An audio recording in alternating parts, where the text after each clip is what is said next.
इस बिल्डिंग की आग तो बुझ चुकी है, लेकिन साहब सवाल अभी भी धड़क रहे हैं। सबसे बड़ा सवाल कि इस बिल्डिंग में जब 2016 में आदेश हो गया था कि इस बिल्डिंग को दहा दिया जाए, इलीगल है, तो आखिर इस बिल्डिंग को कौन बचाता रहा? क्या ये 15 मौतों का इंतजार था? जो 15 मौतें हो गई, जो 15 जिनके मासूम बच्चे 20 से 24 साल जिनकी उम्र थी, जिनको खो दिया। सोचिए आप, कल्पना कीजिए कितना तड़पे होंगे खुद को बचाने के लिए। लोग बताते हैं, मीडिया सूत्रों से पता चलता है कि लोग अपने पिता को, अपनी माँ को, बच्चों ने कॉल किया और कहा कि हम नहीं बचेंगे, पापा मुझे बचा लीजिए। लेकिन कुछ लोगों के पेरेंट्स यहाँ पे आए और वो बेबस थे, वो अंदर नहीं जा सकते थे क्योंकि उनको रोका जा रहा था, क्योंकि लपटे, आग की लपटे धधक रही थी। और सबसे खास बात ये है दोस्तों कि ये जो इलाका है वो पूरा रेजिडेंशियल इलाका है और ये यहाँ पे कॉमर्शियल गतिविधियां चल रही थी। सबसे बड़ा सवाल, तीसरा सबसे बड़ा सवाल ये है कि यहाँ पे फायर एग्जिट नहीं था, कोई भी इमरजेंसी बिल्डिंग में एग्जिट नहीं था। बच्चे जाते तो कहाँ जाते? बताया जाता है कि बच्चों ने अपने आप को टॉयलेट में बंद कर लिया। आखिर बच्चे थे, 20-24 साल की उम्र क्या होती है? जब ऐसी चीजें होती हैं तो अच्छे जो बड़े होते हैं उनका विवेक काम करना बंद कर देता है। बच्चों ने अपने आप को टॉयलेट में बंद कर दिया। उन्होंने सोचा कि अब काश हम बच जाएं, लेकिन धुआं इतना ज्यादा हो गया कि दम घुटने से बच्चों की मौत हो गई। बताया जाता है लगभग 10 बच्चों की दम घुटने से मौत हुई है और लगभग 4 से 4 बच्चे जले हुए हैं। और एक बच्चे, जब बच्चा ऊपर से गिरता है तो उसके सर में इंजरी होती है और सर पर चोट लगने से उसकी मौत हो जाती है। बड़े सवाल है। हालांकि उत्तर प्रदेश सरकार ने SIT गठित की है और कुछ लोगों को बर्खास्त भी किया गया है, कुछ अफसर को, और कुछ लोगों को गिरफ्तार भी किया गया है। बताया जा रहा है कि जो बिल्डिंग के मालिक हैं उनको भी गिरफ्तार कर लिया गया है। लेकिन साहब सवाल खत्म नहीं होंगे, सवाल बने रहेंगे। जब दिल्ली में ऐसा हुआ, दिल्ली में जब 21 मौतें हुई, 24 मौतें हुई, तो आखिर जब LDA ने अभियान चलाया तो अभियान बंद क्यों हो गया? ये बड़ा सवाल है। अभियान आखिर लखनऊ में जो LDA अभियान विकास प्राधिकरण, लखनऊ विकास प्राधिकरण जो अभियान चला रहा था नगर निगम के साथ मिलकर, वो आखिरकार अभियान क्यों रुक गया? अभियान क्यों बंद हो गया?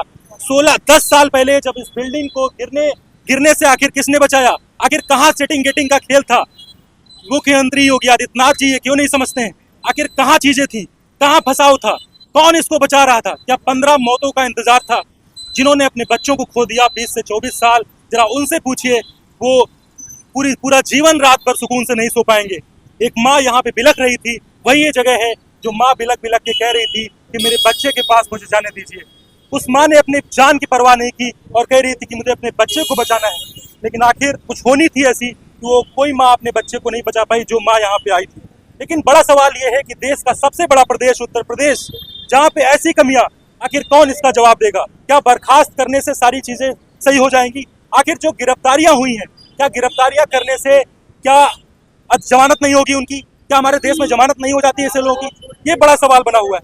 जनता में आक्रोश है, पूरे देश में आक्रोश है। लोग यही पूछ रहे हैं कि आखिर जब कोई गार्जियन अपने बच्चों को एडमिशन दिलाएगा तो क्या सोच के दिलाएगा? जो यहाँ से 100 किलोमीटर 200 किलोमीटर दूसरे जिले में गार्जियंस बैठे हैं, वो लखनऊ राजधानी में अपने बच्चों को कैसे भेजेंगे? क्या सोच के भेजेंगे? आखिर ये कुएं जैसी बिल्डिंग दिखने वाली, जो कुएं जैसी बिल्डिंग दिख रही है दोस्तों, इसमें कहीं पीछे से रास्ता नहीं था। सोचिए आप, सबसे बड़ी चीज बताई जाती है कि जो ऊपर जो फ्लोर था, जो टेरेस थी, छत थी, उसका दरवाजा भी यहाँ के लैंडलॉर्ड ने बंद कर रखा था। काश अगर वहां पे गेट खुला होता तो बच्चे ऊपर जाते, और अगर वो कूद भी जाते तो शायद वो अपने आप को बचा लेते, क्योंकि जब आग दिखती है तो लोग सोचते हैं कूद भी जाए लेकिन आग से बच जाए। कुछ बच्चे यहाँ पे कूदे भी, एक बच्चा कूदा तो उसकी सर में चोट लगने से मौत हो गई। बड़े सवाल बने हुए हैं और ये सवाल हमेशा पूछे जाएंगे, हमेशा लोगों से, जो जिम्मेदार हैं उनसे सवाल ही पूछे जाएंगे।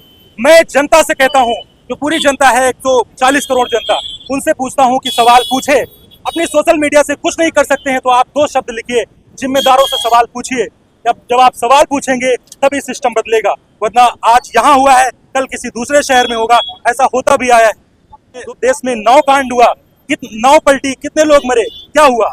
अभी हाल ही में नोएडा में आपने देखा होगा एक युवक खाई में गिर जाता है, वहां पे क्या हुआ? अब लखनऊ में देखना होगा। हालांकि उत्तर प्रदेश सरकार, ये माना जाता है कि उत्तर प्रदेश सरकार, योगी आदित्यनाथ जी अपने कानून, अपने लॉ एंड ऑर्डर से पूरे देश में, पूरी दुनिया में उनकी पहचान है। लेकिन अब ये देखना ये होगा कि जिन लोगों की गिरफ्तारी हुई है, आखिर वो कब तक जेल में रहते हैं और कब तक उनको सजा दी जाती है? क्या वो सजा ऐसी सजा दी जाती है कि वो नजीर बनेगी?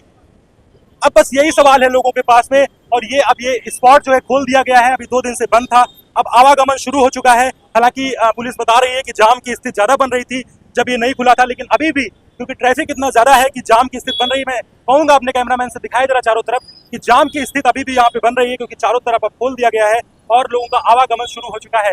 लेकिन अलीगंज ये अभागी बिल्डिंग ये हमेशा इतिहास के पन्नों में दर्ज हो जाएगी कि आखिर जब सबसे बड़ा प्रदेश जहाँ पे लगभग 25 करोड़ जनता रहती है, जिस प्रदेश की राजधानी लखनऊ है, जहाँ पे लोग सोचते हैं, गार्जियन सोचते हैं कि हमारा बच्चा गया है, सेफ होगा, और वो गार्जियन आज सहमे हुए हैं। कल्पना कीजिए अगर आपका बच्चा होता, थोड़ी देर के लिए सोचिए तो क्या होता, आपकी दुनिया उजड़ गई होती। आप थोड़ी देर के यही सोचिए कि आपका बच्चा था, और यही सोच के आप जिम्मेदारों से सवाल करिए। मैं इसीलिए यहाँ पे आया हूँ। मैं आपको एक चीज और बता रहा हूँ, मैं उस दिन आया था, मैं रिपोर्टिंग करने की हालत में नहीं था। जर्नलिज्म में ऐसा नहीं होता है, हम लोगों को बताया जाता है कि आपको भावुक नहीं होना है, लेकिन मेरे हालात ऐसे नहीं थे। मेरा मन रिपोर्टिंग करने का नहीं हो रहा था, मेरा कलेजा कांप रहा था। मैं लौट गया था यहाँ से देख के, लेकिन आज मैं आया हूँ, आज मैं फिर यही दिखा रहा हूँ कि ऐसी बिल्डिंग दोबारा न बने कोई। और 14-15 जो मासूमों की 20-24 साल जितनी उम्र थी, जिन्होंने दुनिया नहीं देखी थी, जो अपने सपने संजोए थे, जो कुछ करना चाहते थे, बनना चाहते थे, जो होनहार बच्चे थे हमारे देश के, वो आज इस दुनिया में नहीं। दोस्तों, हम चाहते हैं ये वीडियो, ये पोस्ट, ये ज़्यादा से ज़्यादा शेयर करिए, जिम्मेदारों तक पहुँचाइए, उनको टैग करिए और उनसे सवाल पूछिए। रितेश के साथ सौरभ बाजपेयी, लाइव भारत टीवी, लखनऊ, उत्तर प्रदेश।